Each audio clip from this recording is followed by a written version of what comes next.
Assalamualaikum warahmatullahi wabarakatuh. Oke, kita lanjutkan saja ceritanya. Rabu, tanggal 8 Mei tahun 2024. Bab 3125. Jaga dirimu. Volume 1. Bab 7916 sampai bab 7920. Beberapa jam kemudian, penerbangan Xiao Changkun dan Malan akhirnya mendarat di Bandara Internasional Dubai. Xiao Changkun mematikan mode penerbangan ponselnya segera setelah pesawat mendarat, lalu menatap tanda sinyal di kanan atas, menunggu ponsel mencari sinyal komunikasi dan jaringan data. Xiao Changkun secara khusus mengaktifkan telepon internasional dan roaming data sebelum keluar. Jadi setelah menunggu puluhan detik, teleponnya berhasil terhubung ke internet. Dan dengan koneksi yang berhasil ke internet, beberapa pengingat WeChat muncul di ponselnya. Namun, Xiao Changkun, yang selalu merasa cemas, tidak repot-repot memeriksa WeChat sama sekali. Dia langsung membuka riwayat panggilan dan menelepon Zhang Ermao. Saat ini, Zhang Ermao sedang berada di kantornya, bersiap pergi ke tempat guru Hongwu untuk pemeriksaan normal. Meskipun surat permintaan maaf itu ditempelkan di bagian atas lingkaran pertemanannya, yang merusak reputasinya di jalan antik, dan juga menyebabkan dia menerima banyak tatapan aneh dari orang-orang di sekitarnya, dia tidak mempedulikannya sama sekali, karena dia masih bisa membedakan mana yang penting dan mana yang penting. Dia tahu di dalam hatinya bahwa hal terpenting baginya sekarang adalah bekerja keras dan bekerja dengan sepenuh hati, dan tidak terpengaruh oleh efek samping apapun. Hanya dengan cara ini dia dapat membalas guru Ye karena berpikiran terbuka. Melihat panggilan Xiao Changkun saat ini, dia ragu-ragu sejenak, menekan tombol jawab, dan berkata dengan tenang, "Presiden Xiao, apakah Anda sudah mendarat di Dubai?" Xiao Changkun bertanya dengan tidak sabar, "Apa yang terjadi dengan Buddha perunggu? Apakah kamu menginginkannya kembali?" Zhang Ermao berkata, "Saya minta maaf, Presiden Xiao. Saya tidak dapat menangani masalah ini. Mohon minta orang lain untuk melakukannya."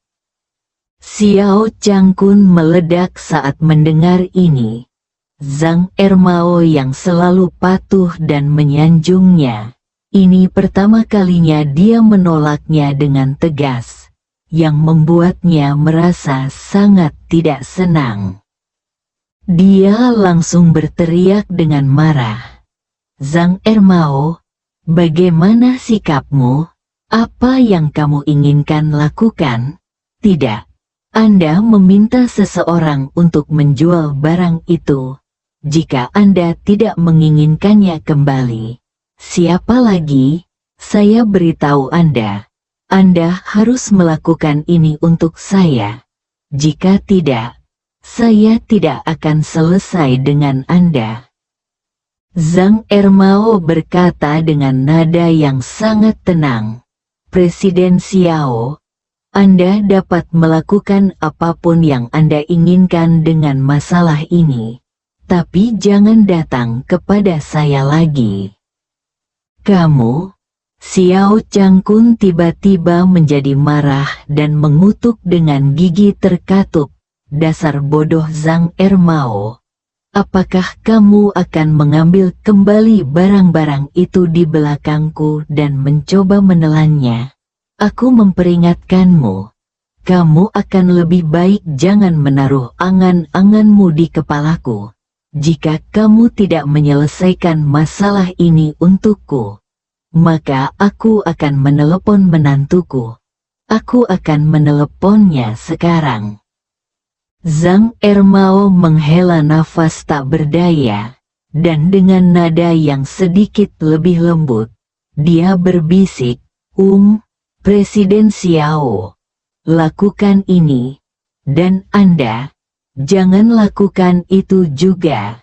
Jika Anda sedang terburu-buru untuk marah, jangan terburu-buru menelepon Tuan Ye. Jika Anda tidak keberatan, lihatlah lingkaran teman saya terlebih dahulu. Lalu Anda dapat memutuskan apakah akan menelepon Tuan Ye. Xiao Changkun mengerutkan kening dan bertanya, Momen apa? Apa yang kamu posting di momen? Zhang Ermao berkata, Anda akan mengetahuinya hanya dengan melihatnya. Oke, Xiao Changkun berkata dengan tegas. Jangan khawatir, aku akan menontonnya sekarang. Aku ingin melihat trik apa yang bisa dilakukan oleh lingkaran temanmu. Saat dia berbicara, dia segera mengubah ponselnya ke mode speaker, lalu mengalihkan antar muka ke WeChat.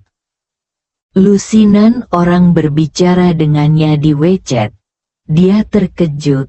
Dia tidak tahu bagaimana dia bisa sampai ke Dubai dan begitu banyak orang yang mencarinya.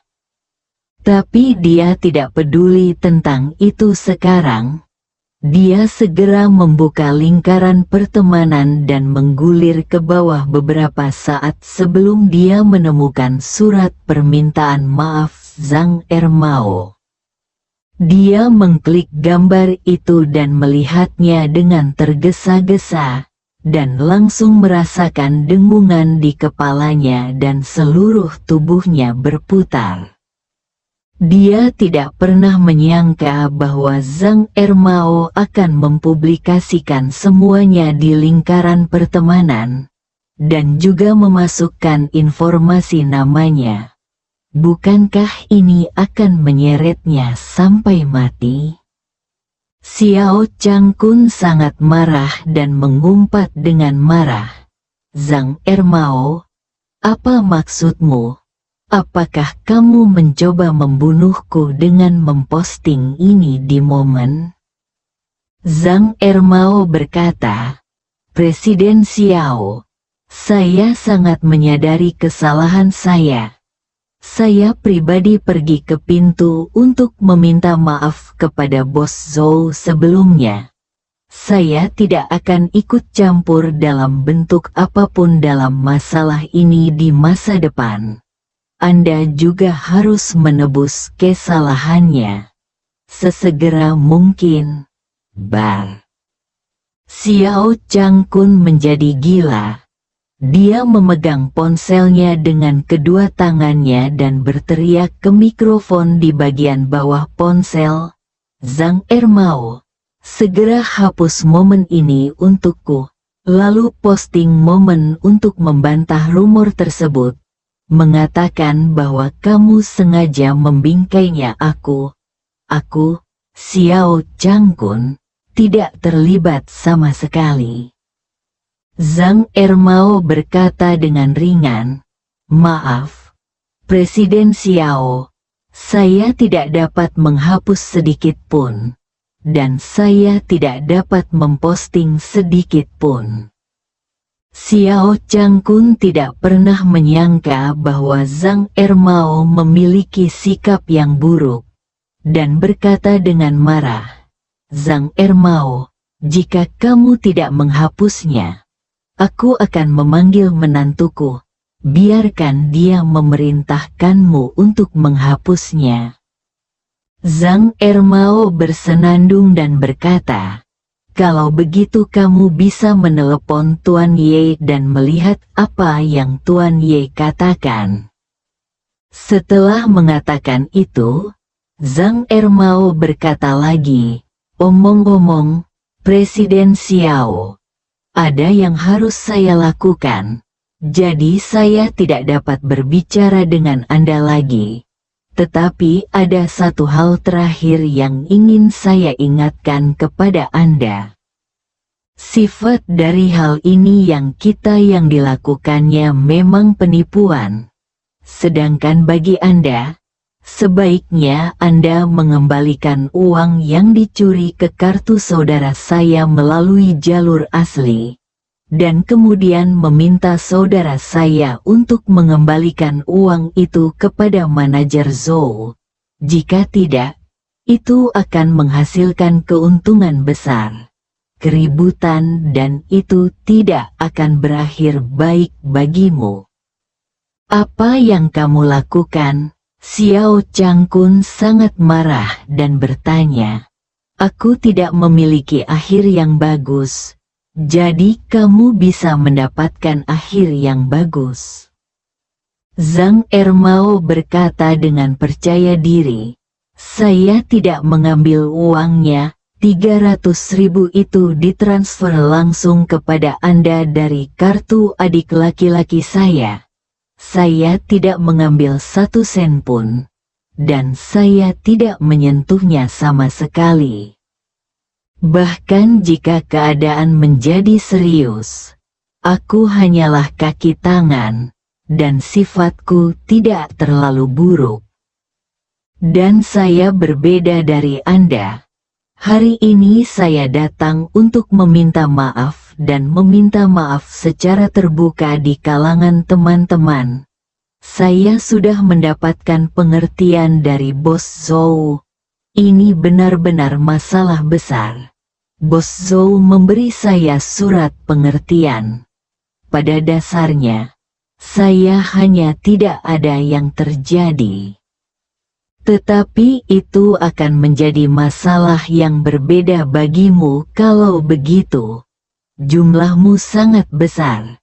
Jika terjadi kesalahan, kamu tidak hanya harus mengembalikan uangnya, tapi kamu bahkan mungkin harus tinggal di asrama selama beberapa tahun di rumah yang sudah tua. Umurnya, itu benar-benar akan lebih dari sekedar keuntungannya. Xiao Changkun ketakutan dan segera bertanya kepadanya, kamu baik-baik saja? Apa yang harus saya lakukan? Zhang Ermao berkata, kembalikan saja uangnya dan minta maaf. Bersambung.